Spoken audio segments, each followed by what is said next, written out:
Welcome back. It is week number 2, part 2, stage 3. Let's do it. First 2 days of the week went by. I'd say everything's pretty standard. Outlaws and Fusion had another great match. Fusion won barely again. Biggest surprise had to be Boston upsetting Excelsior 3-2. That was huge. Fuel and Dynasty had a very close match. Otherwise, there were a lot of 4-0s. Spitfire picked up their first win of the stage, so they're putting themselves back in the running for stage 3 playoffs. I think the race for the top 4 in this stage are going to be, it's going to be so close this time. So super excited for that. So we're just going to jump right in. Match number 1, LA Valiant, Dallas Fuel. I'm sorry about this being a little late. I kind of slipped my mind. I don't know why, but it's always the Friday videos. Sometimes get by me a little bit. But anyway, Fuel, Valiant, two teams looking improved in stage number 3. These two teams obviously pulled off a trade. They swapped support players. Valiant traded Unco to the Fuel, and the Fuel traded Custa to the Valiant. That was right near the end of stage 2. And Fuel are 1-2 this stage. Valiant are 3-0. They have not dropped a single map. They looked very impressive. They're playing on Volskaya, Numbani, Ilios, and then Route 66. So I honestly think that these maps they give the Fuel their best chance for an upset. The Valiant are much weaker on Volskaya than they are on Temple of Anubis, so that's good for them. The Fuel had a very close match on Numbani last time against the Dynasty, but they did pull it off. They did win, so that's a good stage for them. Ilios, I think Valiant definitely have the edge there, but then Route 66, I don't know, that could be close. So I think the Valiant are definitely a better team. They're sitting at 14-9. They are in 5th place. No, they're in 6th. They're in 6th place. They got the final playoff spot right now. Fuel are sitting at 6-17. They are in 10th. So, who I think is going to win this one? Well, I mean, most people will say Valiant. I kind of agree with that. I think they're definitely a better team. But like I said, because of the maps and because of the improvement that we've seen from Fuel, I mean, they played the Dynasty very well, but they've always played the Dynasty well. So, we shall see here. Even with the maps, I think Valiant wins this. Volskaya hasn't been great for Valiant, but it also hasn't been very good for Fuel either. So that kind of balances out a little bit. If it was Temple of Anubis, Valiant would win very easily. But it's not. So I think Dallas, it's going to be a similar thing where they're good on first point, but they struggle with especially with taking point B, and that will eventually be their undoing. And in a close match, the Valiant will take that one. I think Fuel could very well take game 2. Lots of strong soldier gameplay on that map, and they have AKM for that. So I think that they could very well take map 2, take the first map on the Valiant this stage. I do think the Valiant will close this one out. They'll win games 3 and 4. I still think Route 66 could be extremely close, though. We'll see. We'll see what Dallas decides to run there. But if they maybe run, they haven't run them on it since like stage 1. But when they were playing Effect on Widowmaker for these was very effective. But they kind of need him on Tracer. So we shall see what they do. Rascal kind of popped off as Widow in stage 2 a couple times, so maybe they'll put him in instead of AKM. I think he's a better Widow than AKM is. So we'll see. I think this will be a tight match. It'll be pretty tight. Most of the maps will be close. I think game 3 won't be very close. I think Valiant will take that one pretty easily. But in the end, it's the Valiant getting a 3-1 victory over the Fuel and putting themselves in even better shape for the playoffs. Next, we got San Francisco Shock taking on the Shanghai Dragons. So it's the number 9 team against the number 12 team. San Fran, they're sitting at 7 and 16, and then the Dragons are still 0 and 23, looking for that first win. So they're playing on Temple of Anubis, Numbani, Helios, and then Junkertown. So, do the Shock have a better team? Yep. Should the Shock win this one? Yep. Could this one be eventually very close? I think so. The Shock, they've shown they still definitely have growing pains. I think that their coaching last week was, for their Wednesday match was terrible. Thought it was absolutely horrible. I disagreed with basically every move that they made. Having Architect in and only playing him on pretty much Sombra for the first couple maps made no sense. If you're going to run a Sombra, just play Dante. Architect is known for his Genji play anyway, so why don't you just use him for that? Especially because a couple of maps they had him on, they were good Genji maps, but they just insisted on running him on Sombra. So I was very unimpressed with San Fran's game plan. I was really unimpressed with their coaching. I was pretty unimpressed with their coordination. They just really didn't have a very good match, I thought. Super was terrible. Like, I thought he was very good in his first couple matches. Obviously he just debuted in the beginning of stage 3, but he was terrible yesterday. Wednesday, whatever it was. He was terrible. He was consistently dying first. He wasn't creating any space as Winston. He wasn't having any effect with his ultimates. He was just dead way too often. He wasn't coordinating with Nevix, it seemed, their diva player. So, as Shanghai improves, could this be an interesting match? Some people think this could be the one that Shanghai takes. I don't think so. I think the Shock will win this one. They won't have as bad of a performance. I thought Sinatra also had a pretty bad match, just in general. His Tracer was kind of unheard of, or unheard of. It was just pretty damn quiet. He was not being effective. He wasn't getting picks. On the other side, Bunny was consistently just killing their supports time and time again, and Sinatra was not responding in kind. So to live up to his 150k, he's gonna have to start playing a lot better, like he did in the Gladiator match. He was really, really good in the Gladiator match. But we shall see if Sinatra doesn't come out and play well, or if Super is just playing horribly again. Maybe this is the one Shanghai takes. I don't think they will though. I think game 1 could be back and forth, but because Shanghai is bad on first point and San Fran usually is good on first point for the two CP maps, their struggles are more on second point. I think that gives them a slight edge, and they will win barely. I think map 2 will be an easy win for Shock. I think 3 will be it might be a little back and forth, but Shock will take that one pretty easily, and then Shanghai will come back and get game 4. I think this one is a 3-1 on the side of the San Fran Shock. We'll see if they decide to bring Baby Bay back for game 4 for some of that Widowmaker play. I don't understand why he's not playing at all.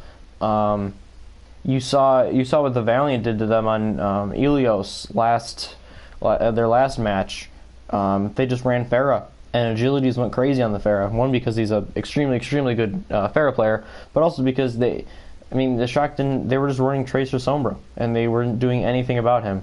So when they have Dante and Sinatra in, and even when they have Architect and Sinatra in, I think they got issues. They don't really have like that hit scan player. We saw Sinatra play a little bit of Widow before, and he's played like some Soldier. That was about it. I mean, yeah, I don't know, and he wasn't that great on it either. So I think that they need to play Baby Bay a bit more. We shall see. In the end, even with all the Shock's problems, they still have a ton of talent on that team, and I think they're still in a better place than Shanghai in terms of communication and all that. So they take this match 3-1. Final match of today: Seoul Dynasty, LA Gladiators. Dynasty coming in 16-7. Gladiators coming in 12-11. So they're both 2-1 this stage. This is a very important matchup for both these teams if they want to make the stage number 3 playoff. They're playing on Temple of Anubis, Blizzard World, Nepal, and Junkertown. If they were playing on Volskaya, if both Holy crap, it's windy outside. You guys probably hear that in the background. My window is closed and something just got blown off my desk. How the hell? But anyway, must not be closed all the way. But anyway, if they were playing on Volskaya, which is a much better map for the Gladiators than Temple of Anubis is, if they were both at full strength, I might really be tempted to go Gladiators. But I don't know if they're going to both be at full strength. The Dynasty, they said that Zumba, their primary diva player, is injured. He hurt his wrist apparently, so he's not going to be available for this matchup. He might be back for next week.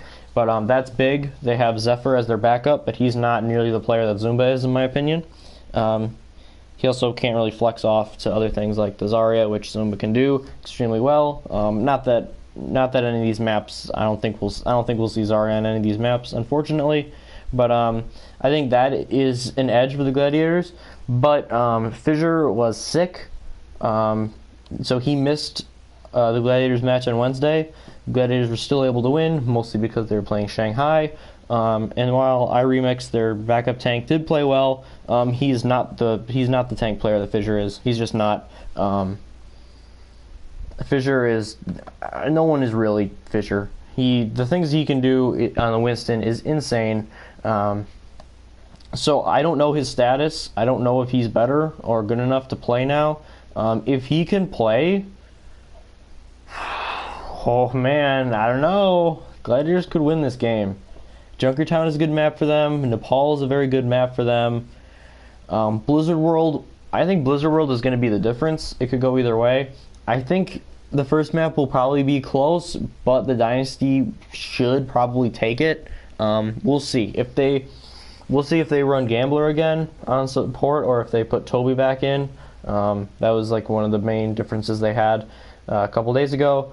And they barely beat Fuel, who the Gladiators did beat with relative ease. So, we'll see. This one's the struggle for me. It's just like heart over mind. I really want to pick the Gladiators, but it's like, they got 4-0'd by Dynasty easily in Stage 1, and they lost from 1-3 last stage.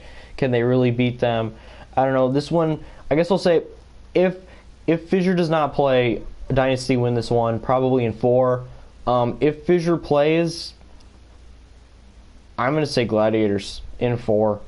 The Dynasty they have not looked like themselves. Fleta was finally popping off recently. But I don't know. If the Gladiators are at full strength here, if we got Fissure in, this is a very winnable game for them. So yeah, I'll say if Fissure plays, Gladiators win it in a close match. If Fissure does not play, Dynasty wins in still pretty close. But yeah, that one is just depending on what happens. That's one thing I wish like I had, and maybe there is like an app that I can get or like something I can subscribe to or whatnot, but it's very difficult to find out like what's the status on a lot of players, like if they're playing, if they're not, a lot of that stuff. So moving into tomorrow, we got London Spitfire, Philadelphia Fusion. This might be the best matchup of the week.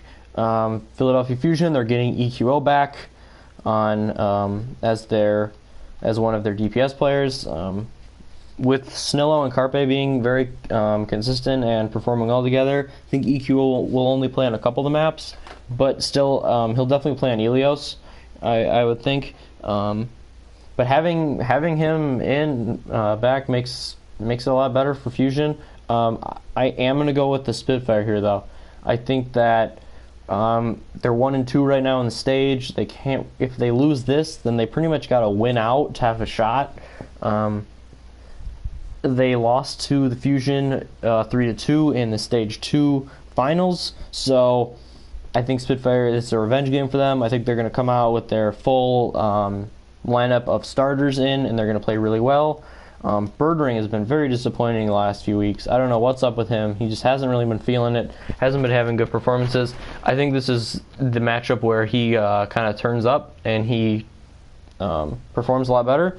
And he kind of needs to. If he doesn't, I don't know if Prophet can single-handedly. Like Prophet is amazing, but can he neutralize Carpe as well as Snillo or EQO for the Fusion? I don't know. I think they really need Birdring to have a better performance than his last few weeks. But that being said, I do think they'll get that better performance. I think the Spitfire will take this one 3-1.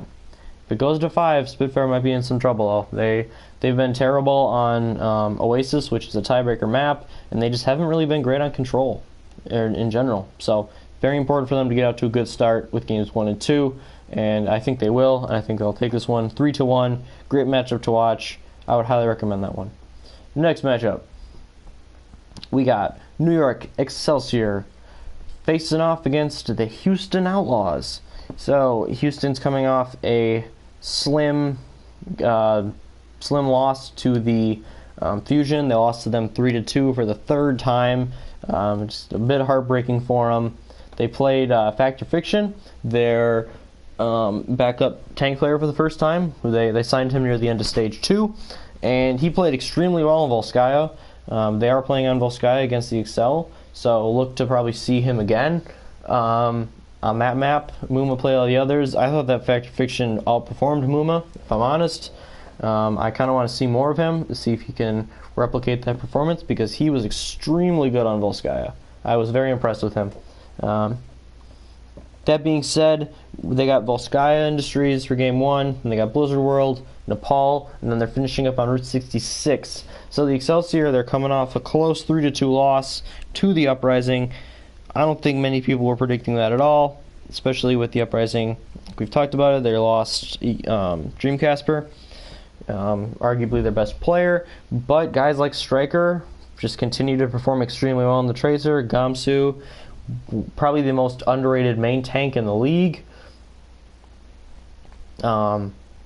Guys like Note, who has come out of nowhere and has become one of the best divas in the world. Neko has been absolutely great on support, so has Kelix. So Mistakes I thought filled in really well, especially map 1. He had an extremely good map 1 on Volskaya, and that's why they were able to pull that one out. I think Excel, Libero had kind of an off day. Sabioli had a couple of off maps. So it was pretty crazy seeing Excel take their third loss of the season, drop them to 20-3. Outlaws are at 13-10 right now. And unfortunately for the Outlaws, I don't think it gets any better here. I think Excel wins this one 3-1. They're gonna be wanting to bounce back. I think they're gonna have a very strong start on Volskaya. They'll win that one with ease. Game 2 will probably be close back and forth, but in the end, if the Outlaws have a chance to take a map, it's probably Blizzard World or Route 66. Otherwise, yeah, I really like Excelsior here. I think they're going to be super motivated to bounce back, reclaim their spot as one of the top teams in the stage standings, and yep, with them winning that one 3-1. And the final matchup of the week, we got Florida Mayhem visiting the Boston Uprising. So like I said, Uprising were very impressive. Florida lost 0-3 to the London Spitfire. I thought they played well. They just couldn't quite match up. They debuted Awesome Guy on main tank. I thought he played pretty well. It's kind of hard to say. It was only his first matchup, so I think we'll definitely see some improvement from him in the future. They're playing on Temple of Anubis, Blizzard World, Nepal, and then Junkertown. So I think Florida has a slight chance here, especially because they're not playing on Volskaya, which is Boston's best map in the entire game. Boston is undefeated on that map. So not having that one there, I think, gives Florida a bit of a chance there. And I mean, Florida really has some good players. Logix didn't play at all, which was really disappointing to me. I think the Mayhem's coaching really needs to consider putting him in more. Even though him and Saya Player have similar hero pools, I think running them as Widow Tracer combo is absolutely deadly and horrifying. Horrifying concept to face against for other teams. I mean, they're just both monsters. And Tavik, I thought especially against the Spitfire, he had a better match. Thought he performed pretty well. But he's just not the Tracer player that Logix is. And he can flex to stuff like Genji or Pharah, but you don't really see much of that used anyway. The Mayhem tend to not use Genji, especially. So it's like, why bother then? Just put in your god combo of those two guys. So we'll see what they do. I think Uprising will win this game though. I think it'll be 3-1. Look for, I think Nepal might be a good one for Florida to take. And I think they will make this matchup close. I think if Uprising are kind of like not really taking them seriously, or if they're still like kind of hungover from their win over the New York Excel, they're like, oh yeah, we got this. Florida, they got nothing. They're 4-19. This is an easy win. I think they could find themselves in a world of hurt. So we'll see. I do think Uprising will, even if they get off to a bad start, they'll be able to pull it back. Maybe even go to a game 5 and win that one. But I got the Uprising in this one, 3-1. So there are my predictions for what's going down in the rest of in the rest of week number 2 of stage 3. I think, like I said, you got the Uprising and the Valiant, who are at the very top of the standings right now for stage 3. But then there's so many teams. You got Gladiators, Dynasty, Fusion, Excel. A lot of those teams, they're at 2-1. They're very similar, like map differential. So these next couple matchups are going to be extremely important for all these teams going forward. And I think definitely after these next 2 days, and then after next week, we're going to have a real good picture of who is going to be fighting for those last couple spots for the playoff. Super excited. Got some big overall playoff implications. You got Outlaws and Gladiators looking in, close behind, trying to get in there. You got teams like the Uprising trying to make moves up, Fusion and Valiant trying to maintain their spots or move up a little bit, stay in that playoff race. So yeah, got some great matchups coming up, and go watch them if you got the time and the desire. Like I said, Spitfire Fusion, the rematch from Stage 2 finals, or Stage 2 playoffs, semifinals. I think that's the one to watch if you're going to watch one. And yeah, I will see you in the very next video, talking about week number 3 of Stage 3.